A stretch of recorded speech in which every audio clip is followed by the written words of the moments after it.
दोस्तों आज मैं आपको मवाली शब्द का अर्थ बताऊंगा और यह भी बताऊंगा कि यह मवाली शब्द का अर्थ मैं आपको क्यों बता रहा हूं, उसके पीछे का मकसद क्या है। लेकिन पहले शब्द का अर्थ सुनिए। मवाली शब्द का अर्थ होता है, मैंने पूरी डिक्शनरी देखी, मवाली शब्द के बारे में जाना। मवाली शब्द के कई अर्थ हैं। एक शब्द, इस शब्द का अर्थ है कि दक्षिण भारत में रहने वाली एक असभ्य जाति यानी अर्ध सभ्य जाति यानी अनकल्चर्ड जाति, उसके बारे में मवाली शब्द का इस्तेमाल किया जाता है। दूसरा, इसका कभी कभी यार दोस्तों के लिए भी किया जाता है मवाली शब्द का। और तीसरा, गुंडों के लिए मवाली शब्द का इस्तेमाल किया जाता है। चोर उचक्कों के लिए भी मवाली शब्द का इस्तेमाल किया जाता है। तो ये तो हो गई अर्थ की बात। अब ये मैं आपको बताता हूं कि आखिर ये अर्थ मैं आपको मवाली शब्द का क्यों बता रहा हूं। दरअसल मीनाक्षी लेखी, जो कि केंद्रीय राज्य मंत्री हैं, कल्चरल मिनिस्टर हैं, विदेश राज्य मंत्री हैं, उन्होंने किसानों को मवाली कहा, अपराधी कहा, उन किसानों को जो देश का अन्नदाता है। क्या सरकार किसानों को मवाली मानती है, चोर उचक्का मानती है, गुंडा बदमाश मानती है? ये साफ अब सरकार को करना पड़ेगा, क्योंकि सरकार में बैठी मंत्री काफी सीनियर लीडर हैं भारतीय जनता पार्टी की। उन्होंने इन किसानों को जो धरने पर बैठे हैं, पिछले 8 महीने से जाड़ा गर्मी बरसात की परवाह किए बिना शांतिपूर्ण तरीके से अपनी मांगों के समर्थन पर धरना दे रहे हैं, उनको उन्होंने मवाली कहा है कि इनको आप किसान मत कहिएगा, मवाली कहिएगा। पहले आप ये बयान सुनिए मीनाक्षी लेखी का कि वो पूरे बयान में किस तरह से इन किसानों को संबोधित कर रही हैं, किस तरह से इन किसानों के बारे में वो अपशब्द कह रही हैं। फिर किसान आप उन लोगों को बोल रहे हैं मवाली है, वो उन लोगों को किसान कहना बंद कीजिए, क्योंकि वो किसान नहीं है।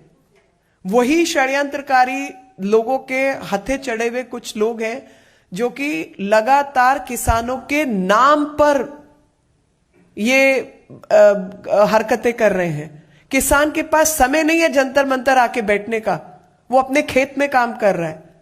ये आड़तियों के द्वारा चढ़ाए गए लोग हैं। क्या सरकार यही मानती है किसानों को?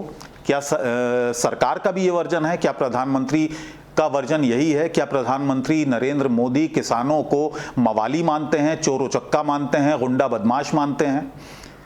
उन किसानों को जो देश का अन्नदाता है, उन किसानों को जिनके बारे में बड़ी बड़ी लंबी लंबी बातें करते हैं भारतीय जनता पार्टी के बड़े बड़े नेता, वो कहते हैं किसानों के लिए ये सरकार हाजिर है, किसानों की सहूलत को ध्यान में रखकर ये कानून बनाए गए हैं। हालांकि किसान इसको नहीं मान रहा है, लेकिन सरकार में बैठे मंत्री इन किसानों के बारे में ये राय रखते हैं कि किसान मवाली होता है, किसान गुंडा बदमाश चोर उचक्का है। यही मतलब हुआ मवाली का, जो मैंने पढ़ा है डिक्शनरी में। किसान अपराधी होता है। अच्छा, ये तो बात हो गई कि एक सरकार के मंत्री उनको मवाली कह रहे हैं, अपराधी कह रहे हैं। लेकिन इन्हीं सरकार में बैठे दूसरे मंत्री, कृषि मंत्री, इन्हीं अपराधियों से, इन्हीं मवालियों से बातचीत कर रहे हैं। क्या सरकार का काम मवालियों से बातचीत करना है या उनको सबक सिखाना है कानून के दायरे में? अगर वो मवाली हैं, चोर उचक्के यानी हैं, अपराधी हैं, तो उनको सबक सिखाया जाए। उनको कानून के दायरे में जो भी कानून में लिखा है उसी के हिसाब से सरकार को निपटना चाहिए।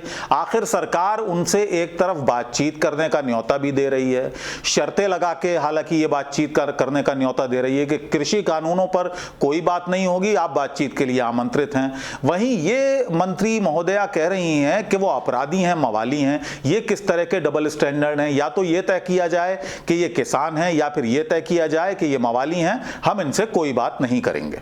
अब मैं बताता हूं आपको असल में ये मवाली और अपराधी वाली बात आई क्यों है। दरअसल किसान एक बार फिर से एकजुट हो रहे हैं। पहले वो दिल्ली के बॉर्डर्स पर बैठे थे, लेकिन अब उनका दायरा थोड़ा बढ़ा है। अब किसान आंदोलन अब अगले चरण में पहुंच गया है, वो संसद के करीब पहुंच गए हैं। जंतर मंतर अब सरकार ने इजाजत दे दी है कि 200 किसान वहां पहुंच सकते हैं। राकेश टिकैत के नेतृत्व में 200 किसानों का पहला जत्था वहां पर पहुंच भी गया है। तो अब ये सरकार की बौखलाहट और सरकार का डर है जो इस तरह के बयान देने पर सरकार में बैठे मंत्री मजबूर हो रहे हैं। इस तरह के बयानों की उम्मीद सरकार में बैठे किसी व्यक्ति से नहीं होती कि देश के अन्नदाता के लिए वो इस तरह की शब्दावली का इस्तेमाल करे। तो ये बौखलाहट और डर ही है जो सरकार में बैठे लोग इस तरह के बयान जारी कर रहे हैं। हालांकि किसानों की तरफ से ये बात आई है, जब राकेश टिकैत से ये पूछा गया कि उनको मवाली कहा जा रहा है या अपराधी कहा जा रहा है, तो उन्होंने कहा कि देखिए, किसानों को इस तरह से नहीं कहा जाता। किसान इस देश का अन्नदाता है और हम शांतिपूर्ण तरीके से अपनी मांगों के समर्थन में यहाँ धरने पर बैठे हैं। यहाँ पर ना तो चोर उचक्के हैं, ना कोई मवाली हैं, ना गुंडे हैं, यहाँ सिर्फ किसान हैं और किसानों के ही समर्थन में यहाँ पर इतने लोग जुटे हुए हैं।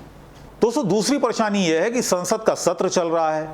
संसद के अंदर विपक्ष किसान आंदोलन पर सरकार को घेरे हुए है और वहीं किसान आंदोलन जो अब दूसरे चरण में पहुंच गया है, इस किसान आंदोलन का अब एक नया अध्याय शुरू हो रहा है, जिसके तहत अब हजारों की तादाद में किसानों को बुलाया जा रहा है जो दिल्ली कूच करने की तैयारी में है। और यही वजह है कि जिससे सरकार बौखला गई है, सरकार डर गई है और इस तरह के बयान सरकारी मंत्री जारी कर रहे हैं किसानों के बारे में। हालांकि मीनाक्षी लेखी की इस बयान की चौतरफा निंदा हो रही है। लोग कह रहे हैं कि इस तरह के बयानों से बचना चाहिए और खास तौर से केंद्रीय मंत्री को इस तरह के बयान जारी नहीं करने चाहिए। एक जिम्मेदार पद पर बैठे किसी भी व्यक्ति को ये इस तरह के बयानों से बचना चाहिए, यानी किसी को, खास तौर से किसानों को मवाली कह देना, ये काफी निंदनीय है, ऐसा लोग कह रहे हैं। लेकिन दोस्तों, बीजेपी की सरकार है और बीजेपी में बैठे तमाम लोग शायद ये समझ बैठे हैं कि भारत की जनता ने शायद उन्हें हमेशा हमेशा के लिए चुन लिया है, अब उन्हें हटाने वाला कोई नहीं है। यही सोच के इस निरंकुशता की तरह जो बयान आ रहे हैं कि जैसे सरकार निरंकुश हो, कोई अंकुश उस पर ना हो, जनता ने हमेशा के लिए उसको बैठा दिया है, कुर्सी दे दी है, तो यही सोचकर शायद ये बयान दिए जा रहे हैं। तो सरकार को भी और सरकार में बैठे इन मंत्रियों को भी सोचना चाहिए कि जब जनता जागती है तो सिंहासन डोल जाते हैं। और अगर मीनाक्षी लेखी का ये बयान, इस बयान से आप भी जाहिर है, हमारे दर्शक भी इसकी निंदा कर रहे होंगे, इसकी आलोचना कर रहे होंगे, अगर आपको भी ये मीनाक्षी लेखी का बयान गलत लगता है तो कमेंट बॉक्स में जाकर हमें ज़रूर बताइएगा। फिलहाल मुझे इजाज़त दीजिए।